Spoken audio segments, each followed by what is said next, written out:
What is going on, beautiful people? Welcome to another episode of the Narcissist Code. I am your favorite self-aware narcissist, Mr. Lee Hammock, aka Mental Healness from TikTok and Instagram, Twitter as well. If this is your first time seeing my face or hearing my voice on the podcast, I am a diagnosed narcissist. I have narcissistic personality disorder, and the point of my entire platform, with 640,000 people on TikTok, is to bring awareness to narcissistic personality disorder and other cluster B disorders as well. And also, in the process, validate the victims and survivors of said abuse. Today's episode is going to be about why you do not need a confession from a narcissist. You heard me correctly. You do not need a confession from a narcissist. You do not need a confession from a narcissist. I had to repeat that more times than once because so many people feel like that they need a confession for a narcissist for whatever transgressions they have committed against them. Like, I see it all the time. Like, the cheating is the easiest example for me to use, so I'm gonna use cheating in this example right here. So let's just say you catch a narcissist cheating. You have overwhelming evidence. You already, in your mind, you already plan on, like, I have enough evidence to leave this person, but I'm going to present it to them and give them a chance to, just give them a chance to confess. When you have overwhelming evidence and you want to leave anyway, just take the evidence and leave. Don't give them a chance to plead their case, because they're going to get, like, when you give a narcissist a chance to plead their case, a chance to plead our case, I'm going to say our. Look, I use our and the narcissist and they and them. I use all this stuff interchangeably, just like I use like man and woman. Like, I use all this stuff interchangeably. But if you give them, you give the narcissist a chance to, you give the narcissist a chance to defend themselves or, counteract your overwhelming evidence. This is like if you have a manila envelope full of screenshots, text messages, voice recordings, location proof that they were there, pictures, videos. I'm talking about just the overwhelming evidence. Like, if you were to present this in court, it'd be a slam dunk case. If you have a slam dunk case, if you present that to them with the hopes of getting the confession, then you are giving them the opportunity to gaslight you and manipulate you further. Because, and to blame you, and to also get mad. I did a video yesterday, said, like, if you present this evidence of them cheating or cheating or doing any other kind of transgression against you, then they could explode with anger on you. How did you find out? If you, like, I watched a video on TikTok very recently, similar situation. She actually had a manila envelope, and she presented that envelope, and she's like, look at this, explain this. She had already planned on leaving. I guess this is her final straw anyway. But she had the screenshots, the pictures and everything, and he knew he was busted. The first thing out of his mouth was, where did you get this? She said, it doesn't matter. He tried to focus on where she got it from. He took the conversation from from what he did, his actual guilt, and tried to immediately flip it into her invading his privacy some way, shape, or form, or having him investigate it, or her not trusting him enough. He immediately took, that's the first words out of his mouth. He paused, the silence, the pause of being caught. He's like, where did you get this? Huh? She's like, it doesn't matter where I got it from. You got caught cheating. You're busted. You're busted, mister. You got caught cheating. It doesn't matter where I got it from. You're caught. You're busted. He's like, it does matter. I need to know where you got it from. She's like, what? Who is this? Where were you at? You were in the strip club?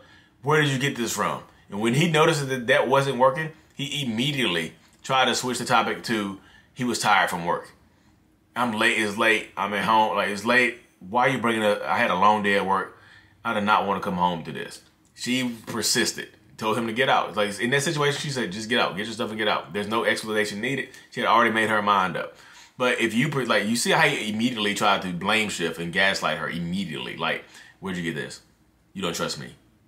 Where'd you get this? I need, see, this is why we don't work, because you don't trust me. He had got caught cheating before, apparently, and she stayed. So, yeah.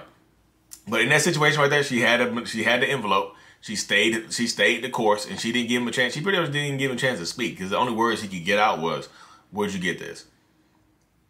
I'm tired from work. That's the only thing he could get out, and that's how you should do it if you're going to present it. And if you just have to get it off your chest and you want to present it like that, I guess they can work. You're like, okay, this will work, Dan. This is how I'm going to work.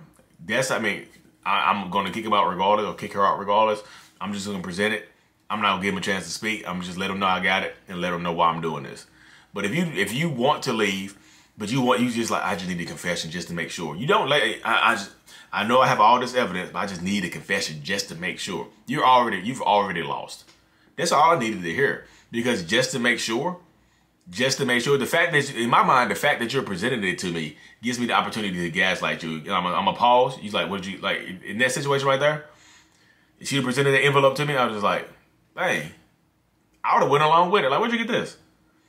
And she was like, don't worry about it. I'm like, dang, this is crazy. Like, yo, this old girl, I would have immediately started gaslight her. I would have immediately played along with it and been friendly. I'm like, I wouldn't, because typically people go into a rage and scream like, why don't you trust me? Why you invading my privacy? Why you doing this? And that rage works. Anger works, y'all, because they'll beat you down with anger and have you apologizing for presenting the evidence to them. And then you'll be stuck staying in that relationship and being unhappy. But what I would have did in that situation is been cool, calm, and collected and played along with it. I was like, oh yeah, I know her. That's so-and-so's sister. You know her? I told you about her. I've been told you about her. No, you didn't tell me about her. Yes, I did tell you about her. I told you about her plenty of times. That's why I'm not shocked that you got this picture. Why are you presenting this picture to me like this? Like, I know this person. Like, I've been friends with this person for a very long time. I've disclosed this to you a lot of times. Like, I don't know why you present it to me like I'm cheating or something like that. You think I'm cheating? Wow. Wow, you really think wow. You must really not trust me. Like, what have I done for you not to trust me? Yikes. Like, we could have just talked about this like face to face or something like that, but you wouldn't have got a whole envelope because you don't trust me. Like, why are we even together then if you're not gonna trust me? You know, like, why are we even doing this? Like, why are we even doing this dance? Why am I here? You know what? I don't even want to be here. I'm just like, because since I'm not trusted, and since your memory is clouded, since you don't trust me, since your memory is clouded, I might as well just leave anyway. I'm not cheating or nothing like that, but I just don't like the fact that I'm not trusted, and I don't get a chance to prove my worth to anything like that. I don't get a chance to prove my case to you. You just come to me, present this envelope, get all this evidence instead of talking to me about it while you were getting it. Instead of presenting it to me at first, when you first got the picture or whatever you found out, you decided to go and try to build a little case like a detective. And this is wrong with y'all these days. This is wrong with modern women and people these days, because y'all you'd rather be a detective than a wife or a girlfriend or a husband or a fiance or a mother or a father. You'd rather be that. So you'd rather be that than be with me. So that's fine. I mean, that's cool though. I'll get my stuff and leave, because like, why am I staying here if I don't get trusted? See, if you let me get all that out and you don't speak, okay, y'all, and scene. I'm back to talking normal. There was a scene right there. I'm back to talking normal. Y'all know. If you let me get all of that out right there, I got you. And I know a lot of y'all listening to this, watching this, like, oh my God, you sound like my ex. Yeah, I would have gassed it. Look, because you presented that to me and you didn't ghost me, you could have just left the envelope on the bed and left. You could have left the envelope on the bed and, or kicked me out or sent me the screenshots and stuff like that, or just been disappeared or ghosted me. You know what I mean? Whatever the situation is, you could have done it a different way, but you gave me a chance to present. You gave me a chance. You presented the evidence in front of me. Now I'm going to pay you back by gaslighting you, manipulating you, and devaluing you, and making you feel like you have trust issues. And a lot of times that works, y'all. Just let me talk a little bit. If you give me a chance to talk a little bit, I'm going to gaslight you. Sorry, not sorry. You give me a chance to spit a little game to you, I'm going to gaslight you. Sorry, not sorry. You give me a chance to defend myself when I clearly don't deserve it. Sorry, not sorry. I'm going to use this. I'm going to weaponize this. You know what I mean? So that's why I say you don't need a confession. If you have a confession and you plan on leaving, just leave. And if you have all this evidence and you end up staying, somehow you present all this evidence and you end up staying, you just made that narcissist a better cheater. You just did. If you caught me through screenshots, you won't catch me through screenshots again. If you caught me through my Apple Watch, I guarantee you won't catch me through my Apple Watch again. If you caught me through my Instagram DMs, I guarantee you won't catch me through my Instagram DMs again. If you caught me through my Snapchat, the Snapchat deleted. Dating apps deleted. You won't catch me the same way twice. So if you don't act on it and hold them accountable in whatever fashion that you feel comfortable holding them accountable, you just made them better at whatever they did, because they won't get caught again.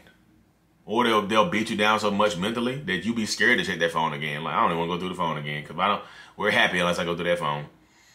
So the narcissist will, in that situation, will feel even more free of keeping their phone unlocked, because you're scared to go through it, because you know what's in there. You already know what's in there. You just want to be, sometimes you just get into that mode where you end up being willfully dense. And I know you're going to say, it's a trauma bond, Lee. It's codependency. I know what it is.